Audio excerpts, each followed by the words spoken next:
You've probably heard the phrase, ideas are dangerous things. I thought I'd start out the conference today by sharing a couple of ideas. This is one of my favorite books, A Different Kind of Teacher. It's a collection of essays that he wrote in an effort to share his observations over a lifetime of being a teacher, the nature of compulsory education, and what it means to be truly educated. And it's had a significant impact on my views.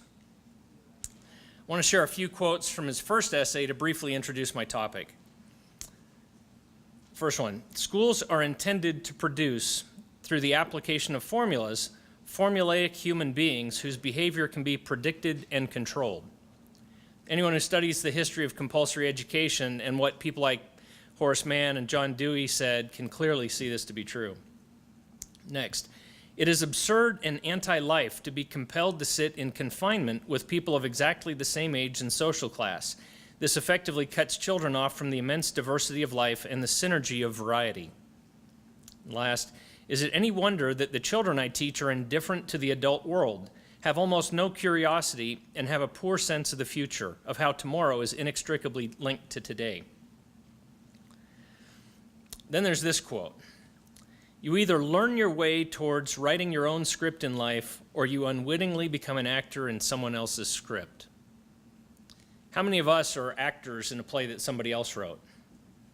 At what point in life do we finally break free from being told what to do and how to do it, as we were trained to do in school, and start writing our own music, our own plays, and creating things that God inspires us to do? Everyone knows that no two children are alike, even of the same household. Yet the state's perspective is that we're a lump of clay, and we just need to start shaping that into identical little citizens as early as possible before parents do any lasting damage by getting them to have a love of God and country and get that to stick to our children. But I think God had a better plan in mind for us, for families, before the state took control of education and drove God out. God's plan is diversity. No two snowflakes are alike. No two trees grow the same. Nobody's DNA is identical.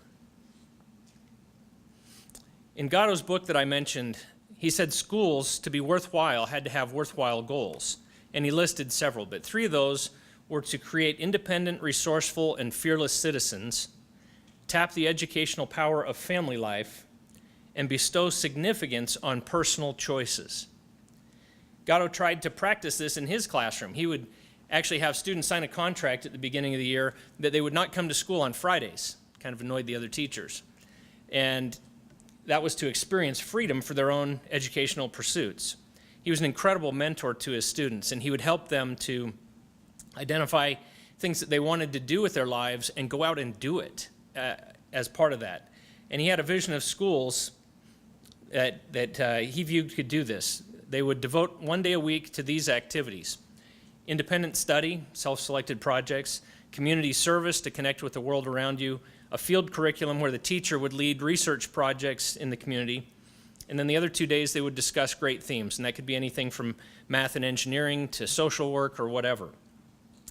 These programs obviously require self-discipline and self-teaching, and that won't work unless there's a commitment from families to have a high degree of participation and a reordering of state priorities to ensure that there's a focus on the family.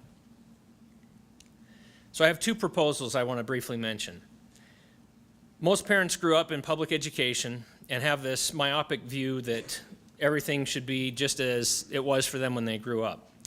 We typically only see one educational path. Your kids get to a certain age, they go to public school, graduate, go to college.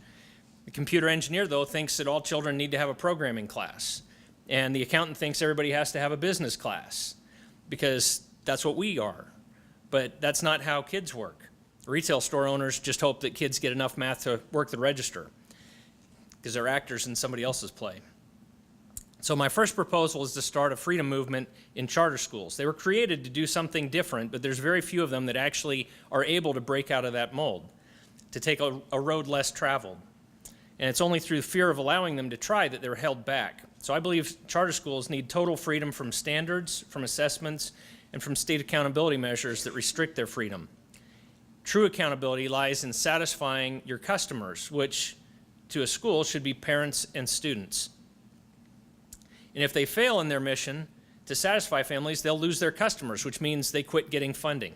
So for the state to impose accountability measures doesn't really matter. Because if parents and the students aren't satisfied with what's happening at that school, they're going to walk away and that school is going to lose their funding. My second proposal, with or without charter school freedom, I believe that we need real individual education plans for students. There are many students that dread going to school. They see no current path to pursue their dreams.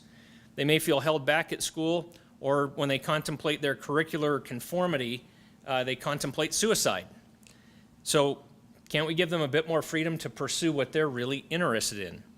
And with the help of a school mentor, actually have the resources and ability to do that. We don't have to keep forcing square pegs into round holes. So here's my proposal. Freedom, the ultimate in individualized learning. This would be a student-driven, non-traditional diploma path, and the schools could create some type of portfolio transcript with the student to show the variety of educational experience they've had and the depth of work that they put into their chosen path. Next, the state would exempt the student from all state standards and assessments, just like a homeschooler.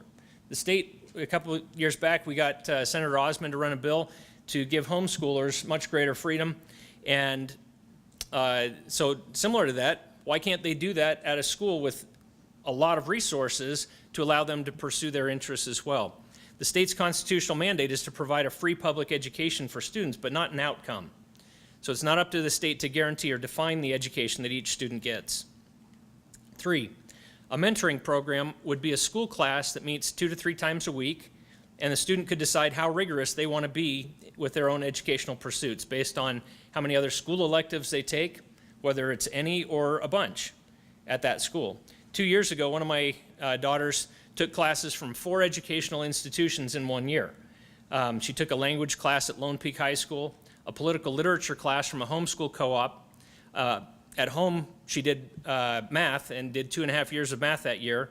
And she took 3 classes from Williamsburg Academy, which is now Leadership Academy of Utah. And she got exactly what she wanted that year and grew in huge ways. And amazingly, it wasn't as big a burden on our family and coordinating that as it would seem. 4, infinite electives. Real freedom to do anything opens the door to true diversity. Infinite electives is real life. Students will learn how to forge their path and grow up in ways that their peers won't experience under traditional clay molding. 5, our communities are filled with brilliant people who have a huge, diverse set of talents.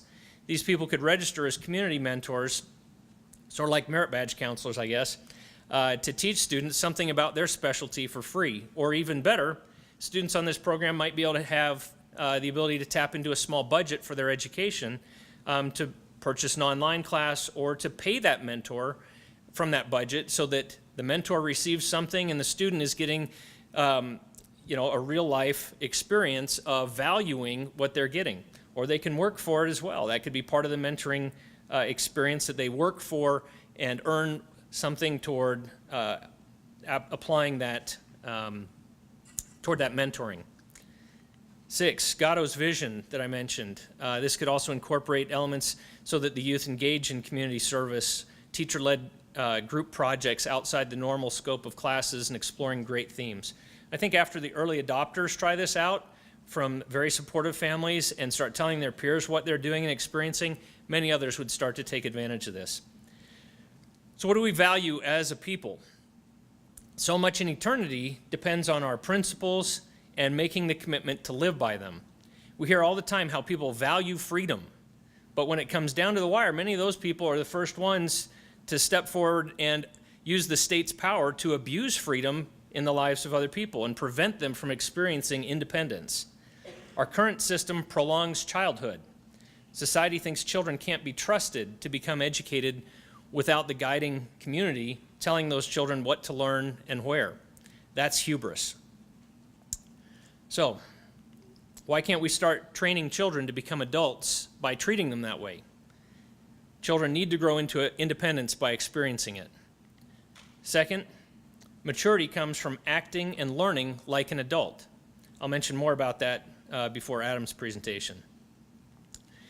3, do we honestly think that putting everyone through a common core will allow them to compete in a globally diverse economy. That's the line they keep touting to promote it.